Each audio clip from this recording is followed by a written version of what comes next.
Okay, man, let's talk about it. Philadelphia 76ers come up a little bit short after Pistons put hands, foot, toes, and elbows on them last night in a thriller. So, guess this jump started in the Philly week. We was at Pistons at Philly Sunday night.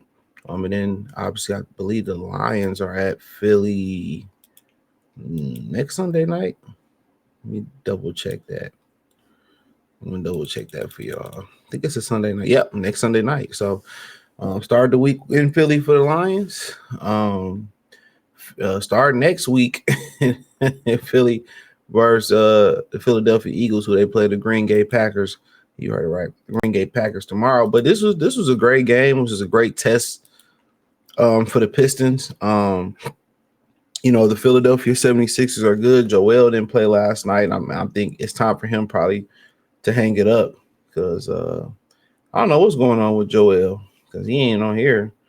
But for the most part, Jared McCain, he made his return. Edgecombe, I like him a lot. He made some big shots down the stretch last night. Maxey, MVP candidate, did his thing. Kelly Oubre had his hands full yesterday guarding Cade. Andre Drummond was in there, got banged on by Cade, as y'all all seen. And, Cares Avert came alive a little bit last night. He had 14 off the bench. So sometimes, like last year, it took a little bit of time to knock the rust off of Tobias, knock the rust off of, Tim Hardaway Jr. last year. It took some time to knock that rust off some of these veteran players. They don't hit the ground running. That's why it's kind of like that push for them to start the season at Christmas, which, it is what it is. Because if we don't have much going on in the summertime, the NBA might as well dominate the summer, right? But in a lot of football, just to have the fall, the majority. Ron Hollins entered the starting lineup yesterday. I mean, he had 9 points, 4 assists, 2 steals, 1 turnover. Didn't shoot the ball particularly well, but he made a big shot down the stretch. Jalen Duren continued his tear, 72.7% from the field, 21 points, 16 rebounds, 2 assists, and he had some really good blocks too. Free throws, he was 5 for 7. You're gonna take that every day. Cade, I don't know, almost shot 50%. Ain't been shooting well from 3, but I don't think nobody noticing. 26 points, 11 assists. He did have 5 turnovers. Shout out to Kelly Oubre, he did a good job on him. Asar Thompson, only played he had 14 points. 5 assists. He had a big shot down the stretch, 5 rebounds, 4 assists, 3 steals, and ultimately, they was down by 10. And then they went on a 9-row at the half. Then they went on a 9-0 run. They picked it up when they needed to pick it up.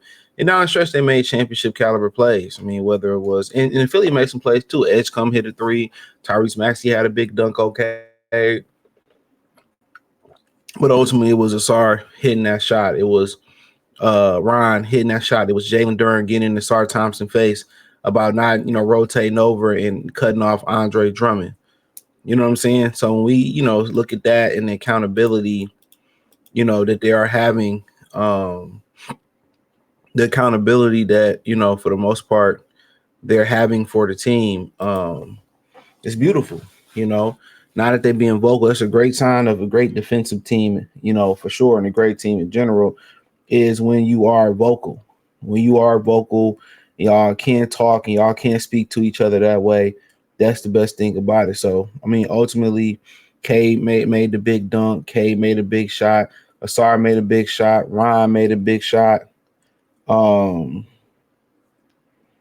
was a lot of big shots. They made plays down the stretch. But I think the turning point moment was when Jalen Duren got in the Asar Thompson face. I mean, it was a chippy game. I mean, Paul Reed and some dude, because Paul Reed used to play there. Some dude, I forget the brother's name. It was Adem Bona. He got into, Paul Reed face, and Paul Reed, man, like the next play, they both got double tags, which I don't know why Paul Reed got a tag. I'm with Asar on that one, and he pushed Paul, Paul Reed was like, yo, okay, yo, son. Then he hit him with a reverse banged on him, reverse.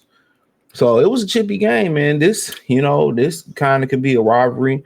You got Asar, not Asar, but you got Cade, you got Tyrese Maxey, And one thing I would like to see about the NBA is I like to see people guard the best player on the team again. Not all game, but Jesus. I would love to see the best guard the best. I would love to see the best guard the best. I would love to see that. I would like to see Maxi down the stretch take it on. I really ain't a big fan of the cross matchups, but I get it. Um, but I played well tonight. Played very, very well tonight. So Levert finally came alive, hit the big shot at the end of the quarter. Um, so I mean, yeah, this gonna be.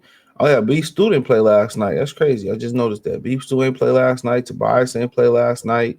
Um, so be it. They still picked it up and still found the way to win the game. So I mean, ultimately, the Pistons they got to keep rolling. This the most critical part of the year where you separate yourself. So you win as many games as possible early on. You know what I'm saying? And then down the stretch, you do your thing. You know what I'm saying? So they play the Wizards on Peacock today. I would yeah, they're at home. So they was on the road. I don't know. They had a funny schedule because they started off on the road, Chicago, Houston, and then they went home, Boston, Cleveland, Washington, Dallas, right? No, that was in Mexico City, but it was considered a home game. Then they stayed on the West Coast. Grizzlies went back home versus Jazz, went to Brooklyn, went to Philadelphia, East Coast. When you probably thought that they would have them go to Washington to stay in that area, but they get to go back to the crib. So, but ultimately, it was a phenomenal game. The game that had juice. I mean, a lot of people was hyped off the Lions game, and both of them being on the road. But this game was this was juice. This was juice for sure. This was just as exciting as that Detroit Lions game, and Cade is showing that it seemed like he getting bigger and stronger and more springy. He banging on everybody in a different mentality. So, good win for the Pistons, 111-108. I think said we'll see the 76ers obviously again, probably a couple more times, but may see them in the playoffs. So, Cade and Maxey and Brunson, that's a great little East Coast robbery right there when Tyrese Halliburton get back. They got a nice plethora of guards over there. So, thumbs up the video, share the video, subscribe to the channel. Pistons win in Philly, 111-108. Check out Detroit Pistons post-game reaction playlist. Hit the link tree. You can find me on X, Facebook, Kick, Twitch, the whole nine. Appreciate the love and support. Peace.